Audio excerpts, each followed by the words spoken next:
registration, and you can see we do have Skyfox following along, a black and white police car closely behind. Now this is a four-door Nissan. They are going, last we heard, eastbound on the 60. You can see those speeds definitely are very fast, as our choppers clocking them at about 90 miles per hour, but you can just tell that they are zipping along here on the freeway as they're passing numerous cars. Doesn't look like they are going to be coming to a stop any time soon. So once again, watching this live police chase as those speeds increase right here on Live Now from Fox.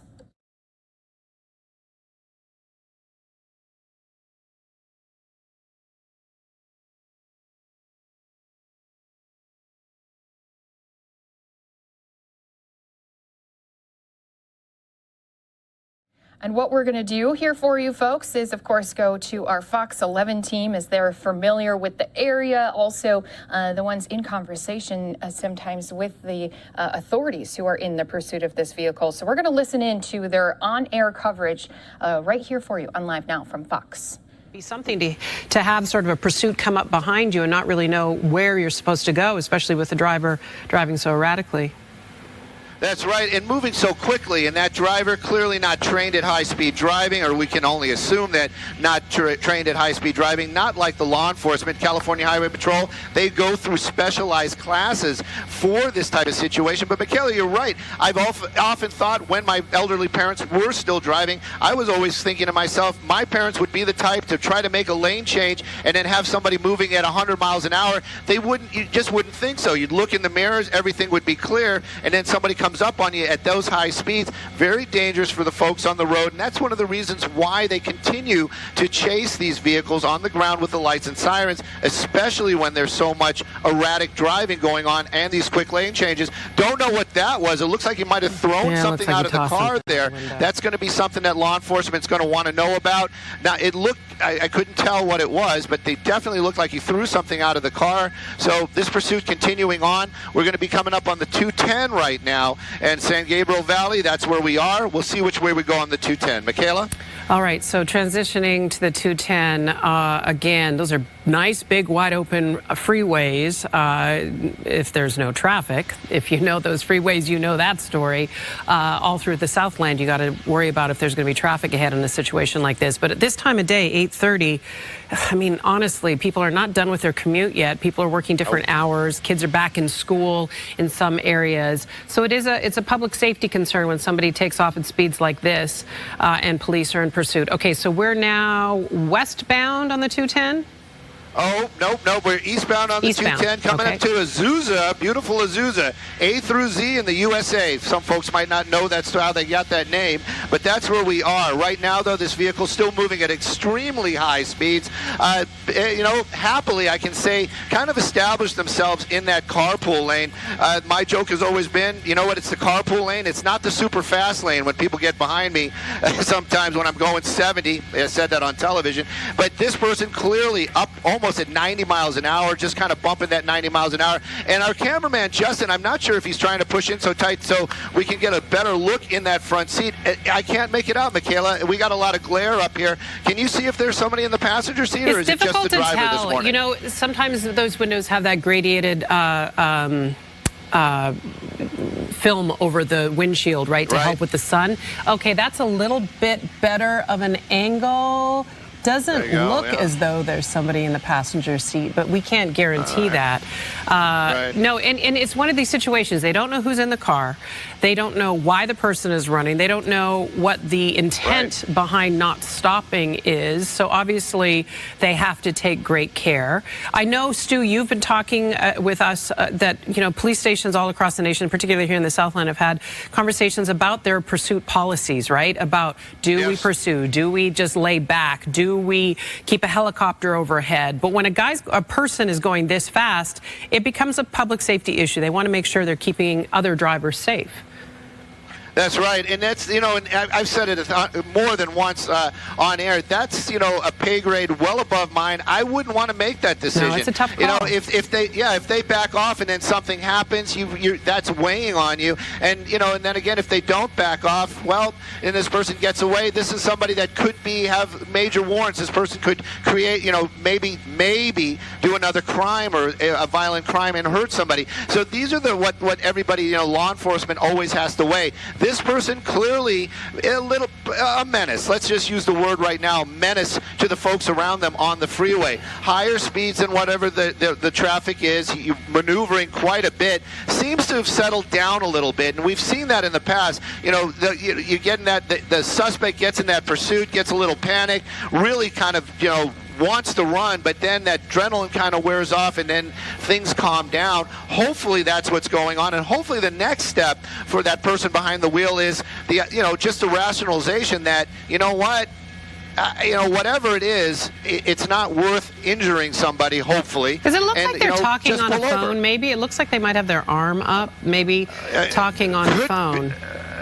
That could be a plus and it could be a minus. Yeah. If they're talking to somebody on the phone, hopefully that person is like, hey, just pull over. But again, it's distracting that driver at driving at high speeds. That one officer, that California Highway Patrol officer in that SUV back there, that guy's going to get a gold star by his name. He's been doing some amazing driving, keeping up with that vehicle, but doing the safer driving than that person. And you're right, Michaela, it definitely looks like somebody on the phone. Hopefully that person is like, just pull over and we'll take care of whatever it is. We'll take care of it. Nothing good comes from fleeing. Nothing good comes from fleeing. And look, here, part of the argument and the conversation that's ongoing about pursuits and our coverage of them and how police handle them is, if will somebody stop running if you stop chasing them, right? That's the calculus that is part of this conversation. And it's weighty. You make the good point. If, we don't know why they're running and what's going on, and if they're going to cause themselves harm, if they're going to cause somebody else some harm. It's above my pay grade as well. I wouldn't want to be the one that has to make that decision. Okay, so again, eastbound on the 210, you must be well past Azusa now. Well past Azusa, that's right, and we're up in the Glendora area. That's going to actually we're exiting the Glendora area and making our way into the next town, which would be Laverne, or roughly the Laverne area. Just to fill a little space here, we've seen a lot of times in the past where law enforcement has backed down from a chase, and that the person continues to drive extremely recklessly. And we've seen very few times where the law enforcement has backed down and the car just pulls over. So, but again, these are all statistics that somebody's probably compiling somewhere. That's something interesting right there. There's another California Highway Patrol vehicle. We've talked about that as well. They patrol areas much like all law enforcement. They have their beat, and they will hand off these chases to the next area, and we follow along on the scanner. The California Highway Patrol uses colors to basically label their areas where they're at. Right now, though, I haven't heard them hand off, so that's kind of interesting. But that law enforcement clearly watching his brethren chase this car now, 73 miles an hour, has slowed down a lot. Hopefully that whoever they're talking to is talking some sense into them. And I'm just trying to get an off-ramp for you. We're coming up on Baseline off the 210. We're definitely going to be in the Laverne area. And again, this pursuit continues. California Highway Patrol tasked with bringing this to an end safely.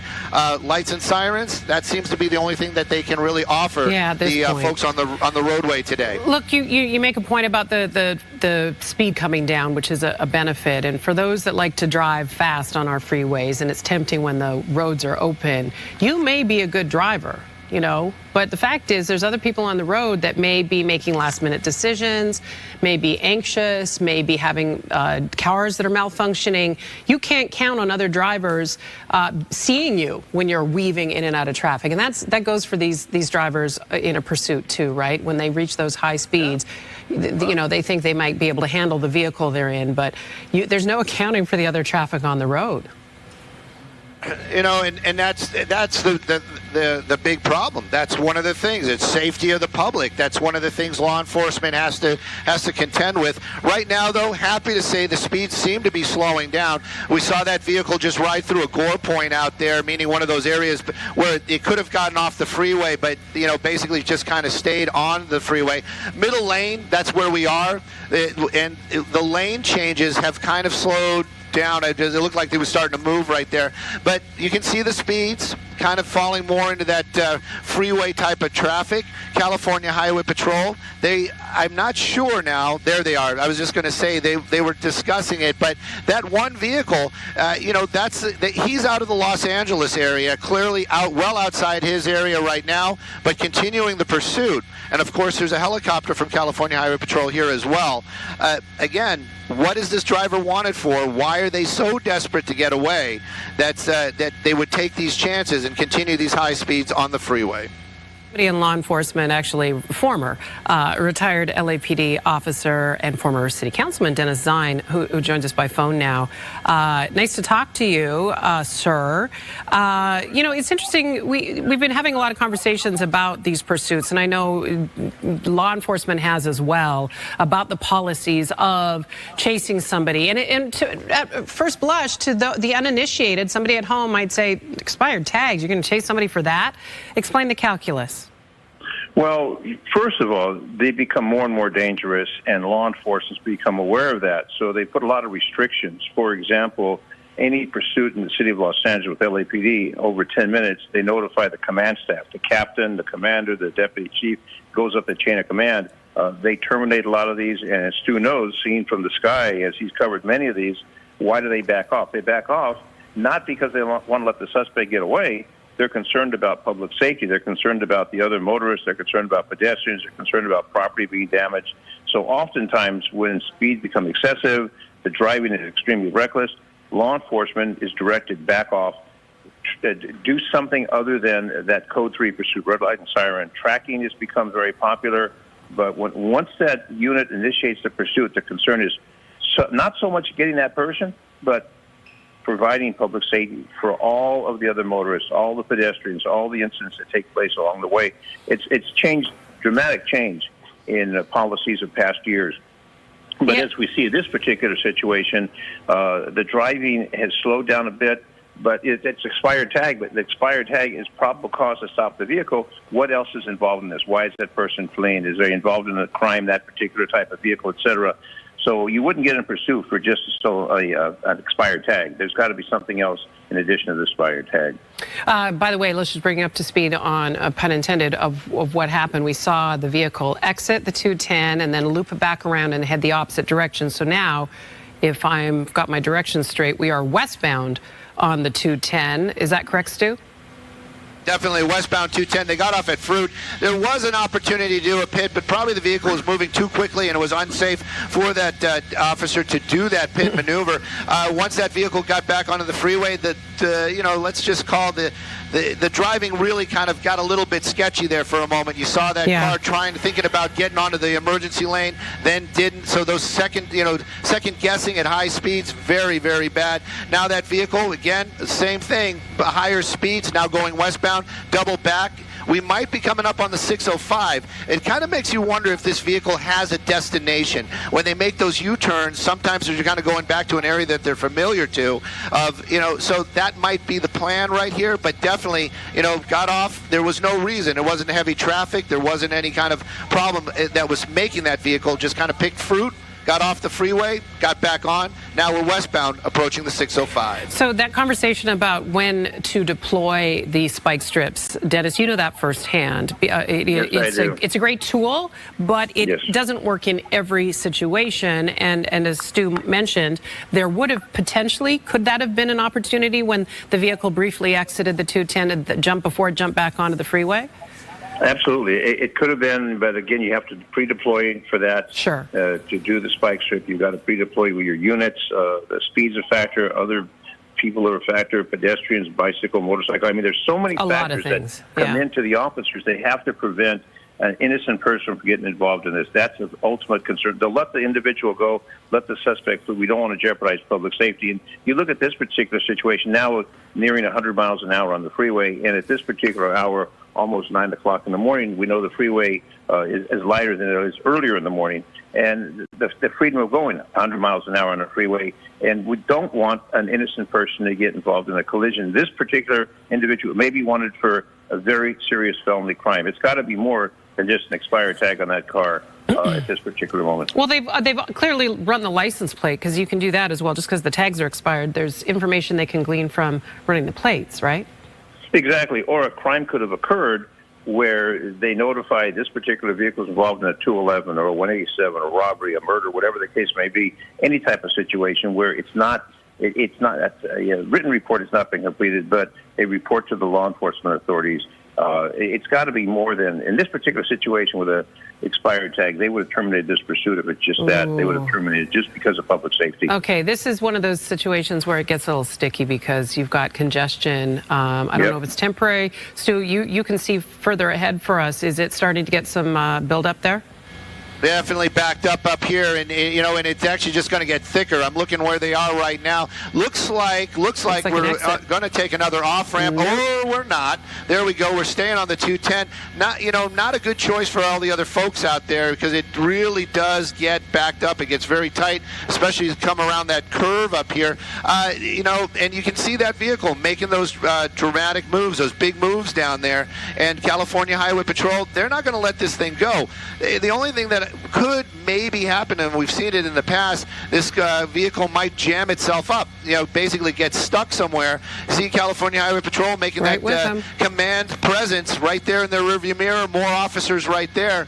But again, how do you bring it to a stop? You can't physically block it in.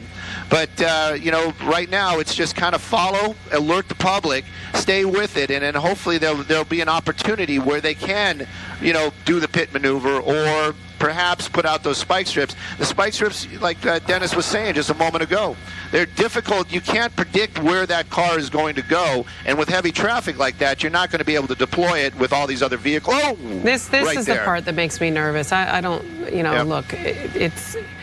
You never want to see this ever, because these are just, regular folks just trying to get to work, get their kids to school, get about their day, and you've got some knucklehead out there running and making some really bad decisions here.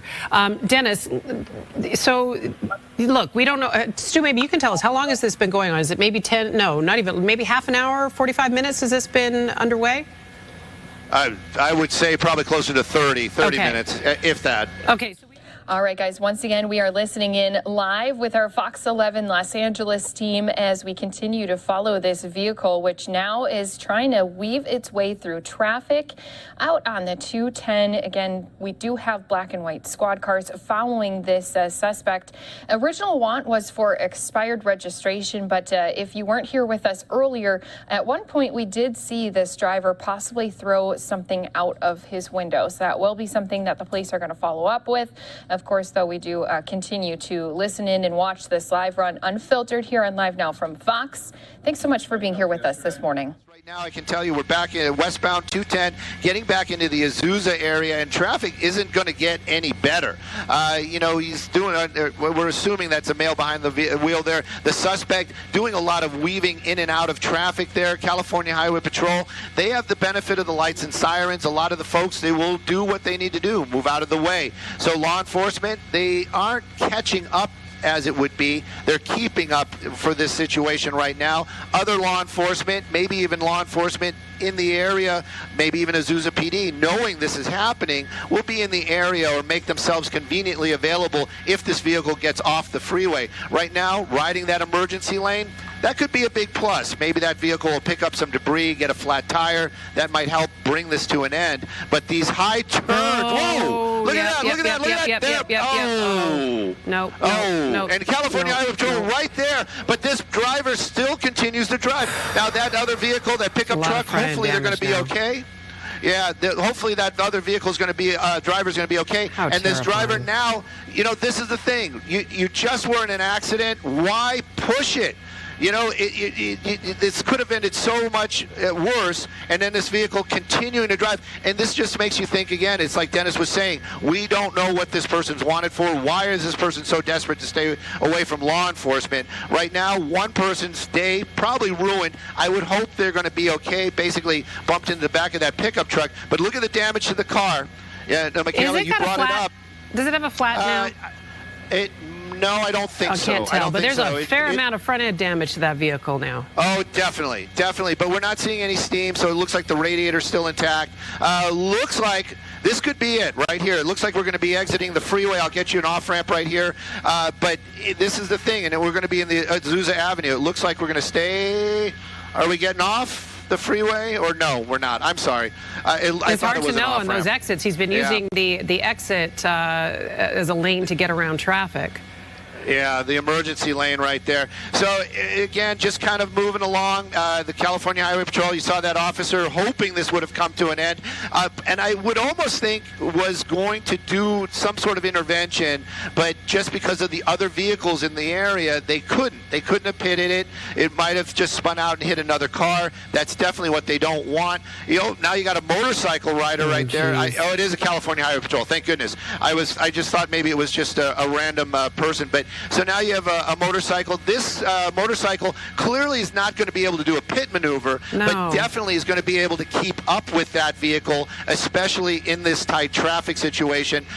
Again, you have to wonder, right, Michaela? You know, supervisors watching this, they're probably thinking to themselves, you know, should we call it? But now this vehicle, you know, clearly was involved in an accident as well, so they're going to want to stay with it. They're going to want to talk to this driver. Yeah, you stay with it. Let me bring in Dennis Zine again, retired LAPD officer. If memory serves, were you on motorcycle duty, Dennis? I was a motorcycle officer and a motorcycle supervisor. Yeah, so you're the guy to talk to. I'm, you know, as I'm just feeling like somebody's mother out here. I do not want that motorcycle following this, because that just seems at these speeds, this worries me. But you tell me about the safety of that.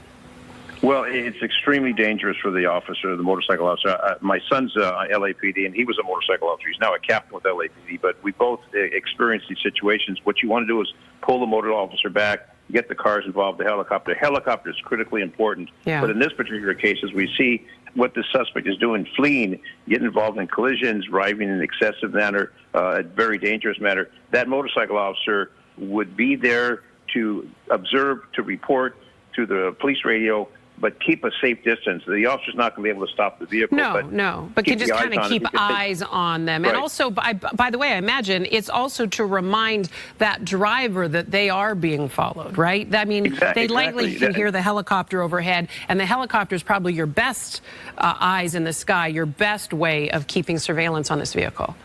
Absolutely. But, you know, Stu's overhead.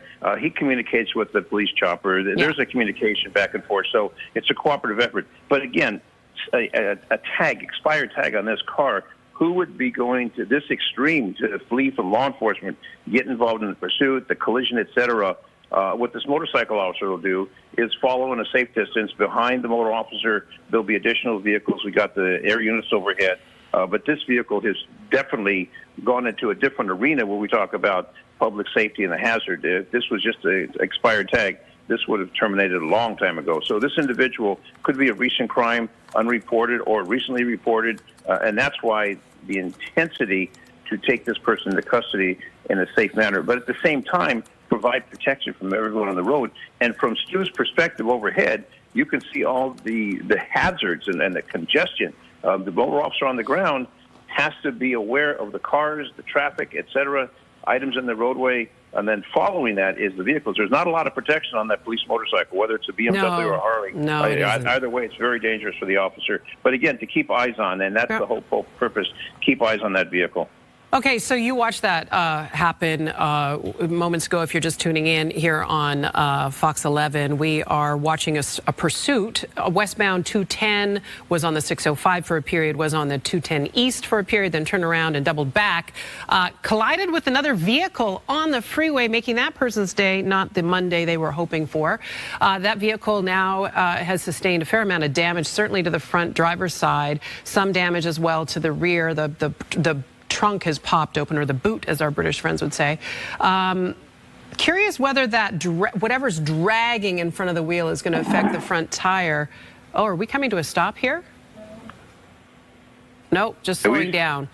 We've seen those tires flatten many times, and I remember one recent pursuit where it caught fire and burned the truck up. I remember that. It was a U-Haul, wasn't it? U-Haul, exactly, and it burned an individual, a stolen U-Haul, and they used a spike strip, and then the tire, they kept on driving on the tire, ignited, and the entire truck burned up. I still remember that. Not that long ago, and Fox was overhead with that one. And Dennis, you have great experience. You know, we have a tendency to think that this is just one type of person that's that's involved in a pursuit like this. All walks of life, all types of people, different ages, both genders. I mean, it isn't always one type of individual, is it?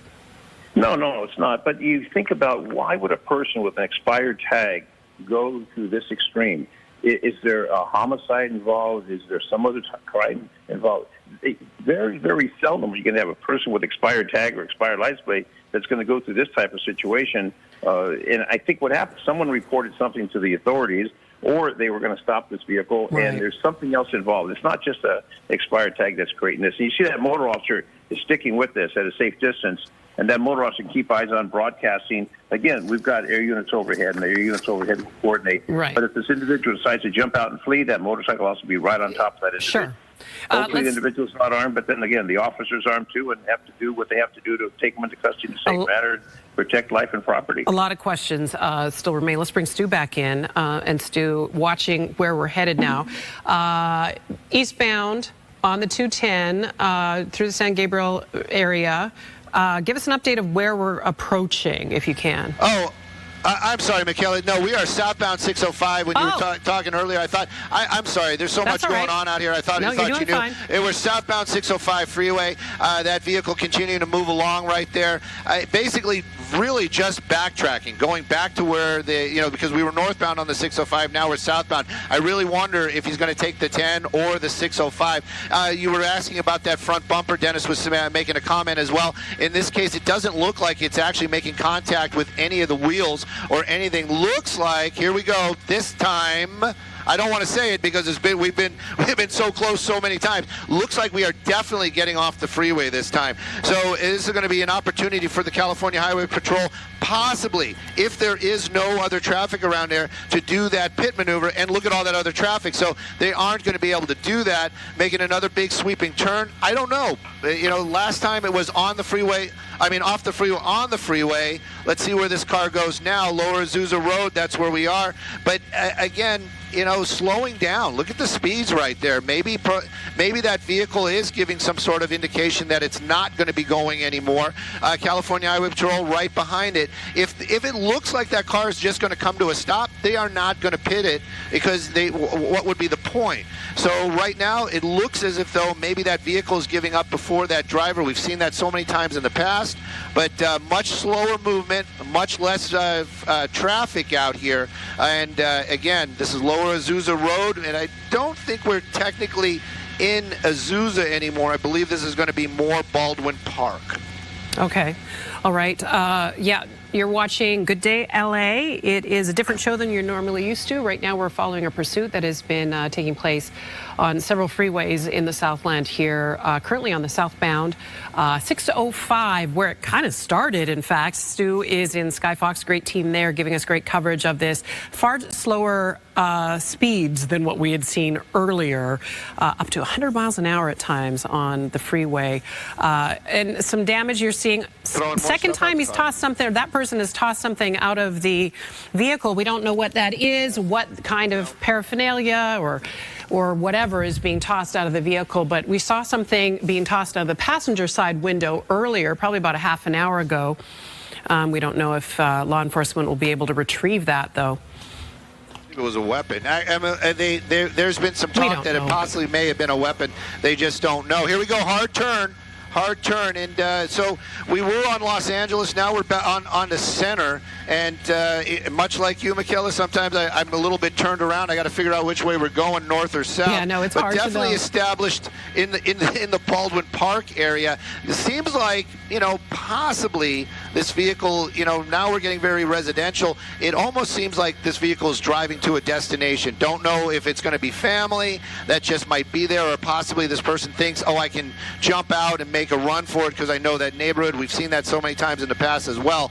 California Highway Patrol, they're presence very, very close by, and it looks like that driver, you know, Justin's doing a great shot, is kind of digging around in that center console. And you know, this is the thing, you know, law enforcement, they don't want to see that, especially, you know, when a vehicle's coming to a stop, making a turn into a very residential neighborhood. Again, we're staying in the Baldwin Park area.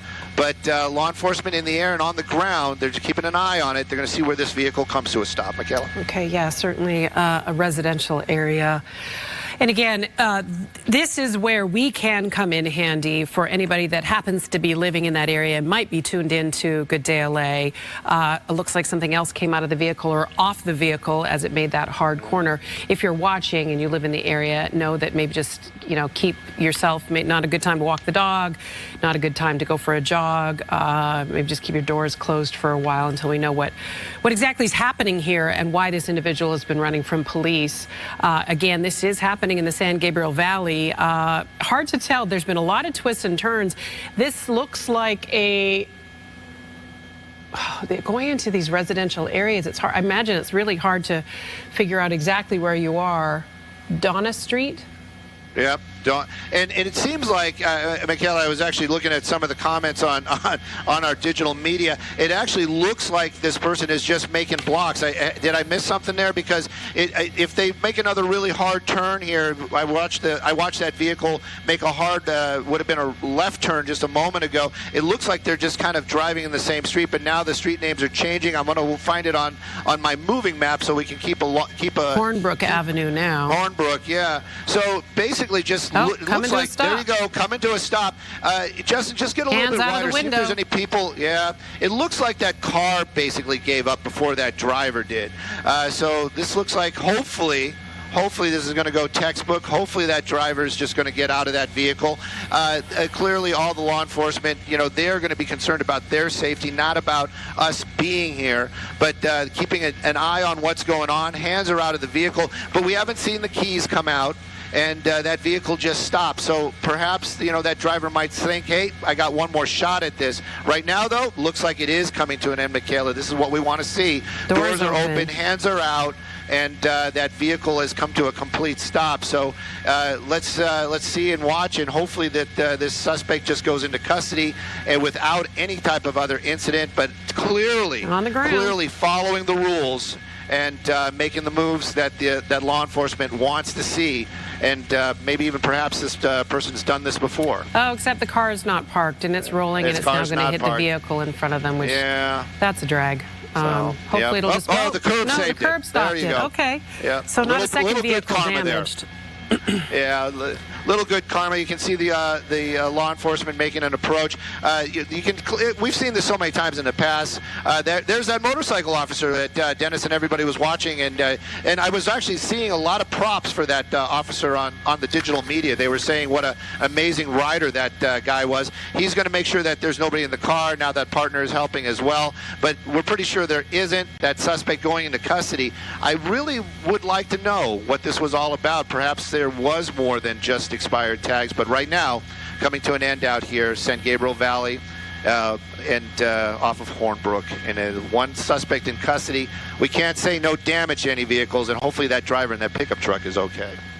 And no harm to humanity either, which is always the best outcome in any situation like this. All right, we're going to take a short break, regroup. We'll be back with more Good Day LA in a second.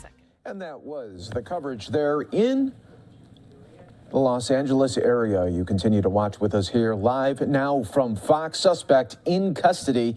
And while they are going to a break there, Fox 11, we will now head to our own break right here. 2-minute break.